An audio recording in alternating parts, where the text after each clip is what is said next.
Arrimage s'inspire des grandes lignes du programme de développement durable à l'horizon 2030 pour présenter des actions et des initiatives qui se déroulent au centre du Québec. Le premier objectif du programme est pas de pauvreté. Son but est de diminuer drastiquement, voire éliminer la pauvreté. Au Canada, au Québec et au centre du Québec, la pauvreté est encore bien présente. Lutter contre la pauvreté, c'est améliorer les conditions de vie des individus, c'est réduire les inégalités et ça permet de renforcer le potentiel des individus ainsi que des collectivités. Toutefois, pour viser à éliminer la pauvreté, il faut d'abord reconnaître son existence et les réalités des personnes qui la vivent. Droits devant érable, un organisme de défense collective des droits, a justement lancé la campagne Vert. Cette campagne vise à sensibiliser la population aux différents visages de la pauvreté dans la MRC de l'érable. Dans cet épisode, nous allons découvrir comment cette campagne a été créée et comment elle se déploie.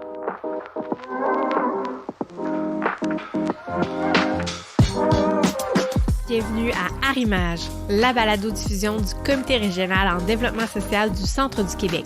Mon nom est Audrey Michel et à chaque épisode, je vais à la rencontre des gens et des organisations qui s'impliquent pour améliorer la qualité de vie de nos communautés. Ensemble, explorons les dessous du développement social et son interconnexion avec le développement durable. De la concertation à l'action, découvrons ce qui se fait ici, au Centre du Québec.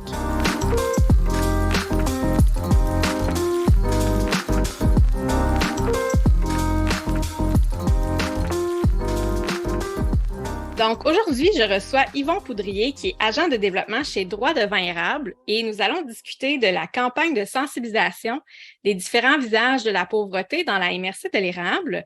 Bonjour Yvon, merci d'avoir accepté mon invitation. Bonjour Audrey, et merci beaucoup de l'invitation. Ça me fait plaisir.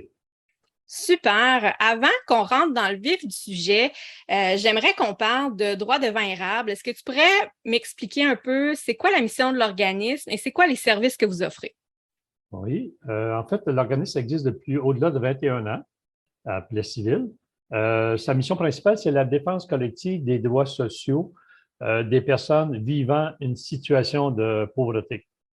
Il y a beaucoup de services qui sont offerts. Je peux en nommer que quelques-uns.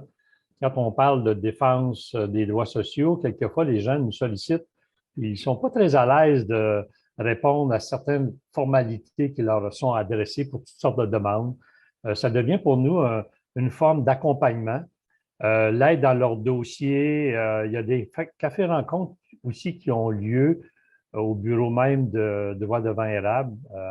Une fois par mois, où là, il y a différents sujets d'information qui sont donnés à toute personne qui veut y participer. Il y a annuellement, ce qui est très apprécié, particulièrement pour ces personnes-là, une clinique d'impôt qui a lieu tout le mois de mars et avril de chaque année, avec une minime contribution. Les gens, ils sont, je dirais pas accompagnés, mais ils sont soutenus dans leur déclaration d'impôt.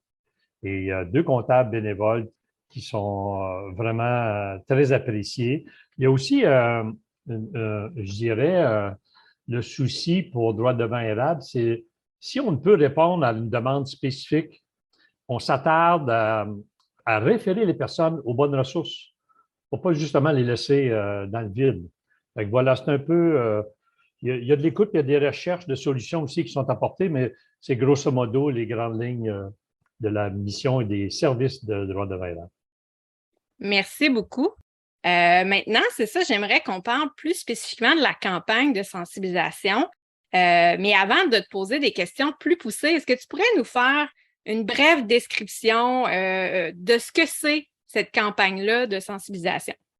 Oui, en fait, la campagne, on l'a thématisée, c'est VERS, V-E-R-S. Et pourquoi? Mais c'est pour que la population puisse mieux voir, écouter, reconnaître et être sensible à ce que ces gens-là vivent. Et l'objectif ultime, là, c'est vraiment de démontrer différents visages de la pauvreté dans la MRC de l'érable. C'est évident que l'important dans tout cela, c'est que la population en général puisse modifier sa perception, sinon son regard envers ces personnes-là, parce que ces personnes-là ont été, excusez l'expression, pour la plupart, ont été poquées dans leur vie, ont toutes sortes de situations qui fait en sorte qu'ils se retrouvent dans cette position-là. Et c'est l'objectif ultime de la campagne pour que la population puisse vraiment être sensible à ce que ces gens-là vivent dans leur réalité quotidienne. Voilà. Génial. Puis, tu nous as parlé là, du grand objectif, est-ce que tu pourrais nous dire concrètement, comment ça se concrétise, ça? OK. La campagne, qu'est-ce qu'on fait dans la campagne pour sensibiliser les gens? OK, là, je comprends. En fait, à la base, on me pose souvent la question suivante, mais pourquoi ce projet-là? Qu'est-ce qui a pu attirer Droits devant érable à mettre de l'énergie dans ce projet-là? Si je parle personnellement, je dirais que les mots qui me reviennent souvent à l'esprit, c'est avoir de l'empathie pour ces gens-là, une croyance profonde qu'on peut leur venir en aide, pas nécessairement par un service, là, parce que ce n'est pas palpable ce qu'on fait là, c'est de changer de mentalité, là. C'est pas nécessairement simple, ça ne fait pas du jour au lendemain. Puis personnellement, je vois ça comme un défi afin de contribuer au bien commun. Je viens du privé, puis quand je regarde ce que je peux faire dans le communautaire, je me sens à l'aise dans ce milieu-là. C'est comme si je voulais transmettre certaines connaissances ou du moins donner un coup de pouce à ces gens-là. Et pour revenir à ta question de façon plus concrète, nous, là, à Droits devant érable, pour promouvoir le projet, on a tout simplement mis sur place ou du moins créé un PowerPoint dans lequel ça dure 45-50 minutes. Et là, il y a des statistiques qu'on donne sur la pauvreté, des statistiques qui parlent de la pauvreté dans la MRC d'Érable ou au Québec en général, mais c'est plus spécifique à la MRC d'Érable. On va aussi en même temps donner l'occasion aux gens de visionner les 4 capsules vidéo que je parlerai un peu plus tantôt, comment est-ce qu'on s'y est pris. Il y a un questionnaire des connaissances. En même temps, à la fin, lorsqu'on a terminé, on fait remplir aux gens un sondage pour voir, qu'est-ce que vous avez retenu de cela? Qu'est-ce que vous en pensez? Et quand les rencontres ont terminé, on retourne un questionnaire pour savoir qu'est-ce que vous faites dans votre milieu, parce qu'on n'est pas là, nous, pour faire des échanges qui demandent beaucoup de temps, mais on se limite entre 45 et 50 minutes pour par la suite revenir avec un questionnaire plus spécifique. On y va par étapes. Puis à date, on a eu l'occasion sur 11 municipalités d'en présenter 5. Il y a des clubs sociaux qui manifestent un intérêt. Et j'ai fait un inventaire des endroits que l'on a fait comme présentation de l'atelier ou qu'on va faire incessamment. Puis on est rendu à 22 rencontres d'ici novembre prochain. C'est assez important, mais c'est ce qu'on veut. On veut promouvoir cet atelier-là. Voilà, c'est grosso modo la façon dont on s'y prend. Bien, merci. Je suis contente de voir aussi qu'il y a une belle réponse, un bel intérêt envers les ateliers, justement, de la campagne vert. On pourra en parler un peu plus en détail sous peu. Mais d'abord, j'aimerais savoir, qu'est-ce qui t'a amené à travailler sur ce projet-là? J'en ai parlé un petit peu tantôt, là, c'est par empathie et dans la croyance que je peux être utile. Mais un jour, on s'est posé la question suivante. Mais c'est pour qui ce projet-là? Puis à qui on veut vraiment s'adresser?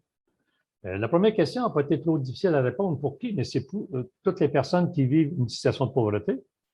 Et à qui on veut s'adresser? Je ne les mettrai pas par ordre prioritaire, là, mais il y a les conseils municipaux, les clubs sociaux, les organismes communautaires. Je reste surpris de la réception de certaines entités, comme exemple la Nuit des sans-abri. Au mois d'octobre, j'allais faire une conférence à cette activité-là. Et je vois qu'il y a beaucoup de réceptivité, parce que la pauvreté, elle est très large, mais elle n'est pas toujours, et c'est ça qu'on aspire à ce que les gens voient la pauvreté, pas juste sur l'aspect financier. Je disais tantôt qu'il y a des gens qui ont été malmenés dans leur vie, et ils ont besoin, quelquefois, pas juste de l'aspect financier, ils ont besoin d'accompagnement, ils ont besoin d'être compris, ils ont besoin d'être regardés autrement. Ils ont besoin d'être intégrés dans la société parce que l'exclusion sociale fait partie souvent de leur situation. Et à un moment donné, je me suis posé la question suivante. Comment moi je définis la pauvreté pour au point croire que ce que je suis en train de faire, ça a du sens? Puis que Droits devant érable aussi soit vu comme un organisme de soutien, mais aussi un organisme qui essaie de faire de la concertation avec tous les autres organismes. Il y en a 39 organismes de la Corporation de développement communautaire de l'érable, mais ils vivent un peu la même situation, c'est-à-dire la plupart de leurs membres ou des personnes qui desservent ou une grande partie vivent en situation de pauvreté. Donc, on a un projet qui concerte à peu près tous les organismes de la MRC de l'érable. Et pour revenir à ce que je voulais dire, c'est pour moi, la définition de la pauvreté, elle s'apparente à une réponse qui n'est pas facile à répondre. Je pense que pour avoir lu un peu sur cela, sans être un connaisseur, il y en a des définitions de la pauvreté. Mais celle qui me rejoint le plus, c'est l'incapacité de pouvoir manger, se vêtir, avoir des soins de santé appropriés et se loger. Et ça, c'est toujours en rapport au reste de la société. Fait que si on s'en va au Gabon, ou on s'en va en Afrique, ou on s'en va un peu partout dans le monde, il y a des gens qui vivent en situation de pauvreté parce que c'est facile c'est facile. C'est particulièrement évident qu'il y a une pauvreté dans un milieu à comparer de ceux qui ne sont pas dans la pauvreté. Et c'est un peu ça, pour moi, la pauvreté, c'est vraiment d'être capable d'avoir des soins de base ou des éléments de base, comme l'échelle de Maslow dit si bien, par rapport à un autre créneau dans la même société. Voilà. Bien, merci beaucoup d'avoir partagé ta définition. Je trouve ça intéressant parce que justement, moi-même, avant de faire cette entrevue-là, j'ai regardé moi aussi des définitions. Puis il y a la loi visant à lutter contre la pauvreté et l'exclusion sociale au Québec qui donne une définition de la pauvreté. Puis je trouve que ça rejoint un peu ce que tu disais parce que oui, on parle de l'aspect économique, mais on va un peu au-delà de ça. Fait que je vais me permettre de la lire, puis Oui. je t'inviterai à commenter si tu le souhaites. Dans le fond, on définit la pauvreté comme étant la condition dans laquelle se trouve un être humain qui est privé de ressources, des moyens, des choix et du pouvoir nécessaire pour acquérir et maintenir son autonomie économique et pour favoriser son intégration et sa participation à la société. C'est là Oui. que je trouve intéressant que ça vient rejoindre ce que tu disais, que Oui. quand on parle de pauvreté, on pense souvent à l'aspect économique, donc l'autonomie économique, être en mesure de pouvoir faire ses propres choix parce qu'on a les moyens économiques de le faire, mais aussi d'être en mesure de participer de façon intégrante à la société. Bon, et je suis content que tu me dises ça parce que je trouve effectivement qu'il y a vraiment un lien. C'est comme si tu faisais du pouce avec la définition que j'ai donnée tantôt. Puis j'ajouterais ceci à celle que tu as, tu as observée, c'est le développement personnel de la personne. Tout à Puis fait. ça devient, je dirais même que ça s'apparente à une meilleure dignité. Toute personne qui vit dans la société a droit à sa propre dignité, quel que soit leur statut. Et ça, je trouve ça intéressant ce que tu donnes. C'est beaucoup plus global comme définition. Je trouve ça tout à fait approprié ce que tu ajoutes. Bon, ben Cool. tant mieux. Puis, ben, avant d'aller un peu plus dans comment est né le projet, etc., est-ce que tu serais en mesure un peu, justement, parce que là, on vient de parler comment ça se définit, la pauvreté, est-ce que tu pourrais nous donner un peu le portrait de la pauvreté dans l'érable? Tu sais, peut-être nous sortir quelques données ou statistiques de ta présentation qui peut-être marquent les esprits ou qui font sursauter à l'occasion? Oui, oui, puis c'est assez évident que lorsque j'ai lu le rapport de la MRC de l'érable sur l'indice de défavorisation dans la MRC de l'érable, dont le dernier date de 2019, on va te dire que depuis 2019 aujourd'hui, la COVID et tout le reste, ça a sûrement été amplifié. En fait, je t'en donnerai trois. La première, lorsqu'on parle du pourcentage de la population de la MRC de l'Arabe, ça regroupe 11 municipalités pour environ 23 500 personnes. Il y aurait plus de 6,4 de la population qui reçoivent l'aide du dernier recours, autrefois appelée prestation d'aide sociale. De plus, il y a des secteurs défavorisés dans la MRC de l'Arabe. On a une carte dans la présentation de notre atelier sur PowerPoint. On identifie une carte, il y a des secteurs de couleurs différentes. Et quand on arrive dans les secteurs défavorisés, il y en aurait 14 des personnes qui vivent dans la MRC d'Arabe qui vivent dans un secteur défavorisé. On parle de 3 335 personnes. Comme de raison, ça inclut les 1 503 personnes qui reçoivent des prestations d'aide du dernier recours. Puis, un fait aussi qui m'a vraiment étonné, puis c'est pas étonnant de l'entendre, là, mais pour ma part, c'est que les familles monoparentales sont représentées par plus de 70% sous la responsabilité d'une femme. Et dans les familles monoparentales, c'est presque 20% de ces foyers-là qui reçoivent l'aide du dernier recours. Puis on parle de 5120 familles. Ça commence à faire du monde, ça, là. Donc, ça, ce sont des statistiques que l'on donne dans notre PowerPoint, puis il y a beaucoup d'autres informations que l'on donne aussi. On parle de la pauvreté chez les personnes handicapées, la pauvreté chez, je viens d'en parler, chez les femmes, le phénomène de la pauvreté, qu'est-ce qui fait que les gens se retrouvent là avec des statistiques. Il y a plusieurs informations que l'on donne dans le PowerPoint que l'on présente et qui fait état de la pauvreté dans la MSLRAB. Voilà. Merci pour les informations.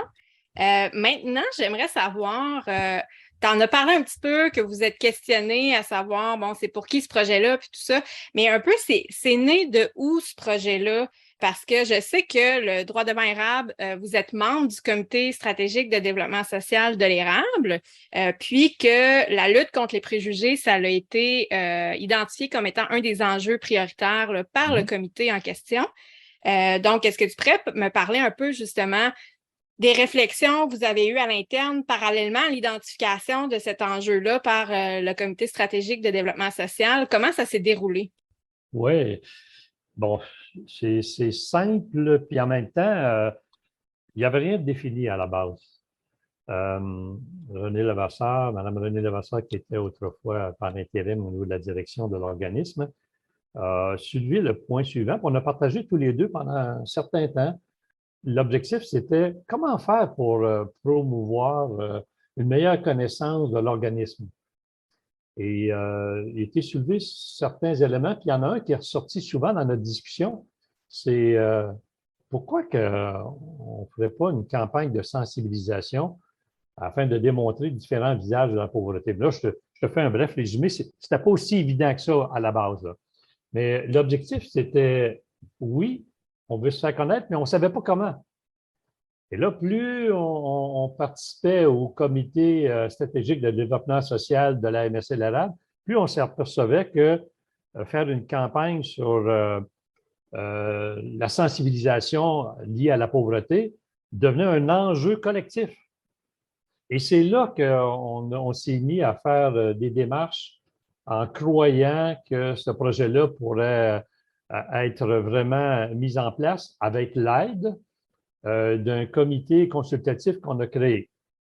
Et il y a eu 12 organismes de la MSC de l'Arabe qui ont accepté de challenger ces idées de base-là du projet à 2 reprises avant officiellement de dire « OK, je pense qu'on est prêt, là, on peut commencer à mettre au monde cette réflexion-là et de partir la campagne. » Voilà, c'est aussi simple que cela. De la question est arrivée la naissance d'un projet qui est débuté depuis le lancement en mai cette année.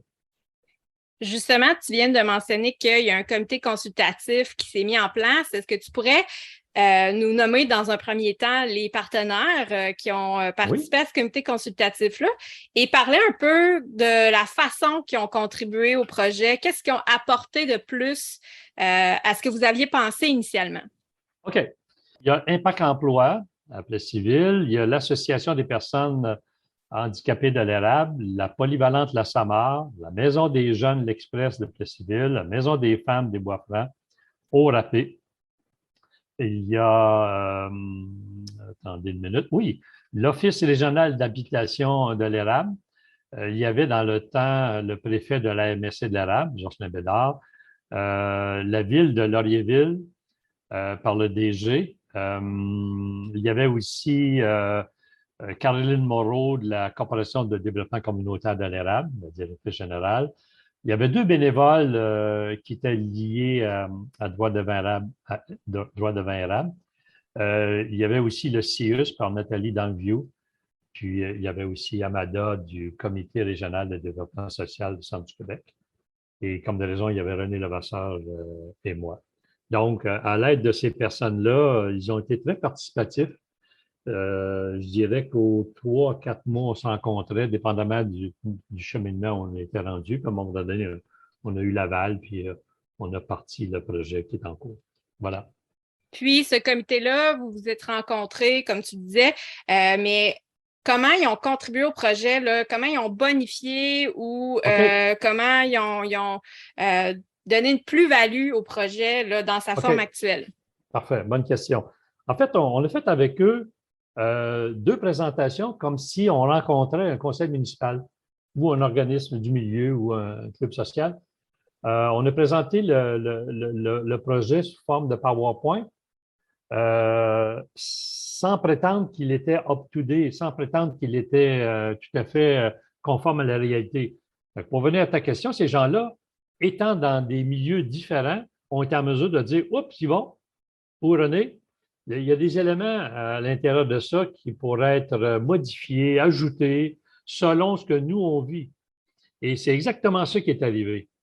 Donc, chacun des organismes ont donné leur point de vue, puis il est arrivé à un résultat où nous, on a cru que ce qu'on retenait des entretiens pouvait favoriser amplement la mise en place du projet. Donc, c'est vraiment, je dirais le mot qui résume le plus à ta question, c'est ils ont venu challenger et bonifier le projet. Et le projet s'apparente souvent autour du PowerPoint et des capsules parce que c'est notre outil, ce sont nos outils de communication, à part les affiches et à part le Facebook de Droit de Vin. Voilà. Merci. Puis, est-ce que tu aurais un exemple peut-être justement d'une de ces choses-là qu'on te dit, ah, ça aurait le mérite d'être bonifié ou creusé un peu plus. Est-ce que tu aurais un exemple concret de quelque chose qui a été apporté par un partenaire? Je dirais que de façon générale, il n'y a pas eu nécessairement des éléments, ça a été vraiment ce qu'on appelle du peaufinage quand les gens ont participé. Mais pour nous, ce qui était le plus important, c'était de créer de la concertation pour que les organismes participants puissent être inclusifs au projet. Ça, je pense que c'est autant important, sinon même plus que ce qu'ils ont pu nous donner comme commentaire ou bonification ou l'effet de se faire challenger. Parce que de façon générale, je dirais, tout le contenu de l'atelier était très représentatif. Mais il y a des choses où on a coupé parce que ce n'était pas nécessaire d'en mettre plus que ce qui était nécessaire. Donc, c'est plus là que ça s'est fait. C'est plus le peaufinage parce que toutes les fois qu'il nous faisait des commentaires, il fallait bien souvent bonifier pour que ça soit plus représentatif. Mais tout ça, c'est surtout, d'abord et avant tout, parce que ces gens-là se sont sentis inclusifs au projet. Et ça, pour nous, ça devenait important parce que c'est la concertation qui fait que ce projet-là a pu être représentatif quand on fait des présentations depuis le mois de mai, puis qu'on va en faire encore, puis c'est pas fini. Là. C'est de cette façon-là que ce comité-là a pu se situer dans notre bonification du projet.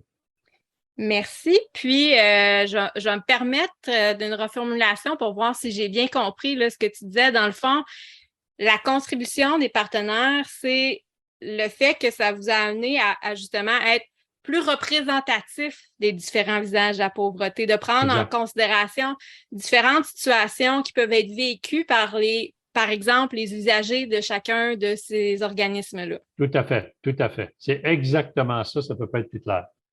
Excellent. Maintenant, j'aimerais qu'on parle des capsules vidéo. Donc, Oui, tu l'as nommé, il y a 4 capsules vidéo. oui, Sans aller dans le gros détail, est-ce que tu pourrais oui. juste nous présenter brièvement le scénario de chacune de ces capsules-là? Qu'est-ce qui est représenté dans chacune de ces capsules-là? OK. À la base, en fait, il y a 3 choses. La première, ce qu'on voulait, c'est que le projet de la campagne, ou du moins le contenu, euh, puisse être attractif. Ça, c'est un des premiers critères qu'on voulait. Le deuxième, qu'il soit représentatif.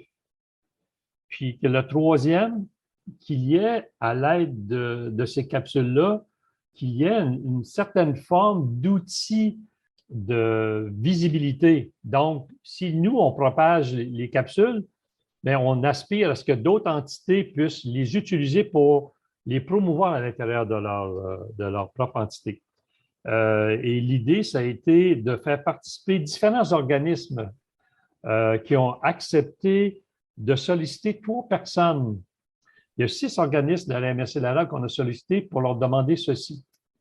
Accepteriez-vous de solliciter 3 personnes que vous pourriez sélectionner qui accepteraient de nous faire part de ce qu'ils vivent?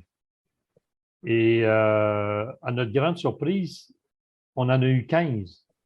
On visait 18, mais 15, c'est déjà pas mal. Et du mois de février au mois d'avril 2021, le producteur et moi, par Zoom, on a fait des entrevues qui nous ont donné beaucoup d'émotions parce qu'il y avait de l'irréalité, là. On était face à eux dans le Zoom. Mais les gens recevaient une lettre de confidentialité, savaient que leur nom ne serait pas mentionné, puis ils avaient au préalable les 5 questions qu'on posait. Donc, ça s'est déroulé de façon assez favorable. Il y a eu ORAP qui a accepté de nous référer des personnes, la Maison des femmes des Bois-Francs, la Maison des jeunes, l'Express de Plessisville, la Polyvalente La Samar, l'Association des personnes handicapées de l'érable, puis l'Association régionale d'habitation de l'érable. Pour te mettre en contexte, on est pendant 45 minutes pratiquement, c'est ça que ça prenait par entrevue, avec des gens qui nous répondaient adéquatement selon leur vécu. Je dis adéquatement parce que chacun avait leur propre histoire, là. Et l'objectif ultime de tout cela, c'est que le producteur puisse avoir du contenu pour que les capsules puissent être représentatives. Donc, un des critères que l'on voulait dans cette campagne-là, qu'elle soit attractive, la campagne, mais qu'elle soit aussi représentative. Puis on sait qu'à ce jour, les 4 capsules qui durent environ 3 minutes et demie, représentent vraiment la réalité. Et pour nous, c'est une grande fierté et même, j'irais même jusqu'à dire une certaine forme de soulagement d'être capable, non pas juste de dire, mais de visualiser. C'est pour ça que la thématique, voir, écouter, reconnaître et sensibiliser ces capsules-là, là, je dirais que c'est pratiquement 50 de notre outil de visibilité ou de sensibilisation dans notre campagne. Voilà. C'est vraiment intéressant de voir comment vous avez procédé pour créer ces capsules-là, puis de voir comment c'est basé sur le vécu de personnes réelles qui vous ont inspiré. Je suis curieuse, c'est quoi les 5 questions que vous posiez lors de ces entretiens-là? En fait, une des premières questions, c'est comment se fait-il que vous vous trouvez dans une situation de pauvreté? En ce qui concerne votre vécu, quelle est votre priorité la plus importante dans votre vie? Si demain matin, vous auriez ce qu'il faut pour vous sortir de cette pauvreté-là. Et la troisième, comment vous la vivez? Est-ce que vous la vivez avec de l'isolement? Est-ce que vous vivez des préjugés? Est-ce que vous trouvez que la population en général vous soutient? Et avez-vous des organismes qui vous soutiennent adéquatement? C'est pas mal le résumé des questions assez pertinentes. Puis, j'irais même plus loin que ça. Même si on posait 5 questions, je dirais au-delà de 80 des personnes qu'on a interviewées, on débordait. On se retrouvait sur un autre terrain qui était plus approprié que de s'en tenir juste aux questions. Parce que la personne est plus ouverte ou le contraire. Puis on n'avait pas pensé de parler de ça, puis la personne nous emmène là où on ne pensait pas aller. Mais on avait quand même un guide, puis les questions, c'était ça. Puis c'était aussi, ou principalement, dans le but de sécuriser les personnes pour qu'ils sachent où est-ce qu'on s'en va avec nos questions. Là, on ne voulait pas les embêter en entrevue. Mais ça s'est vraiment bien déroulé. Je dirais que la plupart des personnes, ils ont vu ça comme une certaine forme de reconnaissance dans leur vécu. On prend la peine de les respecter, mais les autres, ils prennent la peine de se confier. Puis ça, c'est drôlement intéressant à titre d'agent de développement puis à titre de producteur des capsules. Je te jure, on avait des frissons sur le bras, là. On avait chacun nos caméras, on était ici dans mon appart, puis la COVID est encore là. Mais quand moi, je n'étais plus capable, c'est Pierre-Luc qui prenait le relais parce que des fois, on entendait des affaires là, qui c'est ça, qui nous faisaient frémisser. Voilà. Pierre-Luc étant Pierre-Luc Houd, le Oui, producteur oui, des oui. capsules. Là, on ne Et, l'avait pas nommé encore, donc oui, pour préciser aux auditeurs, auditrices. ouais, comédien à ses heures et un homme très sympathique et très dévoué dans ce projet-là. Il a vraiment pris ça à cœur, Pierre-Luc. Et voilà, puis c'était lui qui était notre animateur lors du lancement au mois de mai de la campagne. Oui, Excellent. Les capsules vidéo, si les gens veulent les visionner, je vais mettre le lien dans les notes d'épisode vers le lieu où ils pourront, où elles pourront aller le visionner. Donc, oui, ça oui. sera facilement retraçable de cette façon-là. Mais peut-être pour donner là, le goût aux gens, là, est-ce que tu pourrais juste nous faire un bref avant-goût de qu'est-ce qu'on retrouve dans ces 4 capsules-là? Ouais, oui, puis je suis content que tu me poses la question. Il y a une première capsule là, on donne un avertissement aux gens parce que c'est une femme aujourd'hui dans la cinquantaine que la comédienne a été assez directe dans ses propos, qui sont par la fois un peu vulgaires, un peu sexistes, mais je termine en disant que cette femme-là, à partir de l'âge de 2 ans jusqu'à très tard dans sa vie, elle a été vraiment abusée. Donc, on fait un avertissement aux gens quand ils écoutent cette première capsule-là. Puis la deuxième, c'est un homme qui vit honorablement, il est en auto, il est avec sa femme, l'épicerie plein en arrière dans l'auto et il y a un ballon qui passe devant son auto, puis au lieu de frapper l'enfant qui veut recueillir son ballon, il frappe un mur, puis il devient inapte. Tout ce qu'il fait pour l'instant, il avait une bonne profession, mais pour l'instant, il emballe dans une épicerie. La troisième, c'est une femme qui a été très présente dans son milieu de travail au point d'oublier sa famille. L'alcool par-dessus ça, puis à un moment donné, elle se retrouve dans la pauvreté, on ne peut plus évidente. Puis la quatrième, c'est une belle occasion de voir qu'elle s'en est sortie. Une femme à l'âge de ses hauts 18 ans, devenue enceinte lors d'un party arrosé. Et elle dit qu'elle met de côté ses études à l'université. Puis, à un moment donné, elle s'est posé la question, puis donc, si j'ai un enfant, est-ce que je peux me permettre de retourner à l'université? Elle a le courage de terminer ses études. Aujourd'hui, elle est propriétaire d'un cabinet en comptabilité qui engage 6 femmes. Elle donne à la société.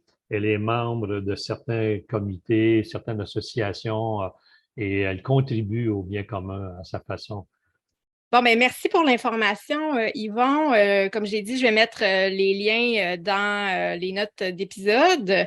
Bon, on a parlé des capsules, mais ces capsules-là font partie justement d'un atelier. Elles existent à part entière, donc elles pourront être utilisées dans d'autres contextes, mais à la base, elles sont utilisées dans le contexte des ateliers Oui. qui sont présentés par Droit de vin érable. Est-ce que tu pourrais nous présenter un peu le déroulement d'un atelier? Comment ça se passe? Ah, oui, oui. En fait, pour répondre à ta question, je dirais qu'il y a 1, 2, 3, 4, 5, il y a 6 sections dans la présentation du PowerPoint. Comme de raison, on parle de la thématique. On parle spécifiquement en préambule de qui nous sommes, Droit de vin érable, c'est quoi la mission, pour revenir au propos tantôt initialement discuté, à qui ça s'adresse, puis pour qui on fait cela. Puis comment on s'y est pris. Ça, c'est le premier module de notre introduction. Puis, on précise aussi à qui on veut adresser ou promouvoir ce projet-là.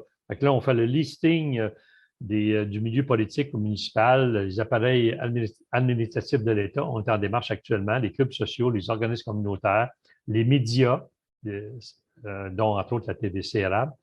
Il va y avoir aussi un droit de parole, puis la date officielle, c'est le 18 octobre prochain, et la population générale. Après ça, on passe au questionnaire des connaissances, excusez. Questionnaire des connaissances, ça, c'est dans le PowerPoint, il y a 4 questions, par choix multiple, puis on n'ose pas demander aux gens de répondre. On leur donne des choix, bon, parce que l'atelier va durer trop longtemps. Mais là, on leur pose des questions. Savez-vous le pourcentage des personnes qui reçoivent l'aide du dernier recours dans la MSC d'Arabe? Combien qu'il y a de personnes qui vivent dans des secteurs défavorisés? Et là, j'en passe, là. Donc, il y a ce questionnaire des connaissances-là pour sensibiliser les participants à une meilleure connaissance de ce qui se passe dans la MSC de l'érable au niveau de la pauvreté. Et là, on présente la première capsule avec un avertissement. Après ça, on parle des données qui ont été prises à l'intérieur du rapport de l'indice de défavorisation de la MSLRA. On parle de statistiques. On parle des phénomènes de la pauvreté. On parle des coûts de la pauvreté. C'est quoi les impacts pour la société? Par la suite, là, on présente la deuxième capsule. On continue avec les données. Les pauvretés chez les personnes handicapées, la pauvreté, chez les femmes. On passe la troisième capsule. Et là, on parle de mode solution. Façon de parler. On parle de l'expérience qui a eu lieu à Vancouver. J'invite les gens à s'informer sur Vancouver et ses sans-abri. C'est une association à but non lucratif avec l'Université de la Colombie-Britannique qui ont décidé d'injecter et donner à 100 personnes dans 2 groupes différents des sous pour qu'après 1 an, on puisse voir qu'est-ce qu'il y a eu comme amélioration dans leur vie. Et ça, c'est assez flagrant. Ça se passe à Vancouver, mais ça pourrait se passer ici. C'est très positif, cette expérience-là. Il y a aussi la mise en mouvement d'Impact Emploi. On leur fait part qu'il existe un organisme appelé Civil qui aide les gens à avoir, ils appellent ça l'atelier des connaissances. C'est pas dans le but d'aller chercher un travail, mais toute personne qui vit en situation de pauvreté ou pas, de participer à cet atelier-là pour savoir, partager leur vécu, qu'est-ce que j'ai déjà fait, qu'est-ce que j'aimerais faire et qu'est-ce qui m'empêche de le faire. Et là, on est vraiment dans la mode solution. Et des fois, c'est pas toujours une solution financière. Des fois, c'est de l'accompagnement parce que les gens vivent une situation particulière. Puis, on termine avec un sondage d'appréciation sur l'atelier pour encore une autre fois se faire challenger par les participants pour leur dire, avez-vous aimé ça? S'ils avaient aimé, oui, puis pourquoi? Puis s'ils avaient moins aimé, c'est quoi? Puis pourquoi? Et on remercie les gens qui nous ont aidés, les partenaires, à mettre en place ce projet-là dans le but de le réaliser d'ici mars 2023. Voilà, c'est comme ça que ça se passe. Parfait. Puis tu as mentionné là, dans ton explication que le 18 octobre, il va y avoir un droit de parole. C'est quoi ça, un droit de parole? Parfait. En fait, c'est assez nouveau que le lieu n'est pas défini, ni l'heure, mais ça va s'officialiser cette semaine, mais la date est vraiment définie. Là. Le 18 octobre, c'est un mardi. L'objectif ultime de ce droit de parole-là, c'est de solliciter des personnes par le biais des membres de la CDCRA à participer, parce qu'ils vivent une situation de pauvreté, de participer à cet atelier-là dans le but de créer des tables de discussion. Donc, si, exemple, j'hypothèse qu'il y a 100 personnes qui participent, on va créer des tables de 5 à 7 personnes avec une animation pour questionner les gens sur leur vécu. Qu'est-ce qui fait qu'ils se retrouvent là? Un peu comme on a fait avec les entrevues pour les capsules. Donc, on va se retrouver face à face avec des gens qui vivent en situation de pauvreté pour que par la suite, être capable de faire un rapport des résultats de ces entrevues-là avec les conseils municipaux, avec les clubs sociaux, le droit de parole, avec peut-être éventuellement les politiciens. Mais pour revenir à ta question, c'est vraiment donner le droit à ces gens-là de nous faire part de leur vécu. C'est très intéressant. Merci pour le partage. J'arrive maintenant avec ma toute dernière question qui est jusqu'à présent, le projet n'est pas terminé, on le sait, tu l'as mentionné, ça se poursuit jusqu'au 31 mars 2023, mais jusqu'à présent, qu'est-ce qui te rend le plus fier dans la réalisation de ce projet?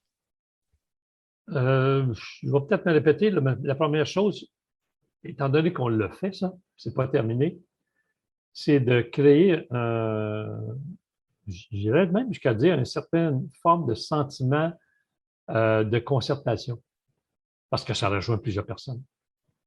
Ce qui me rend fier jusqu'à ce jour, c'est que l'activité liée aux ateliers, aux capsules, aux droits de parole, répond à un besoin. Puis ça, moi, j'ai découvert ça au fur et à mesure du développement puis de l'avancement du projet. Puis une certaine forme du devoir accompli ou du devoir à accomplir. Et ça, c'est personnel, ça. C'est ça. J'y vais un peu avec mon expérience dans le privé. J'étais en affaires, puis on dirait que ça m'aide beaucoup à être capable de mettre en place une certaine structure, une certaine capacité à pouvoir propager le message et de me percevoir que d'une rencontre à l'autre, ça a du sens, ça, cette affaire-là. Absolument. Ben, sur ces belles paroles, je te remercie beaucoup, Yvon, d'avoir pris le temps aujourd'hui de discuter avec moi pour présenter ce qu'est la campagne de sensibilisation vert. J'espère que ça leur a inspiré les auditeurs et auditrices. Et d'ailleurs, si jamais il y en a qui sont à l'écoute et qui souhaiteraient prendre contact avec Yvon pour prévoir un atelier dans leur organisation, je mettrai les coordonnées d'Yvon en note d'épisode, donc elles seront facilement retrouvables. Donc, encore une fois, merci beaucoup, Yvon. Ça fait plaisir.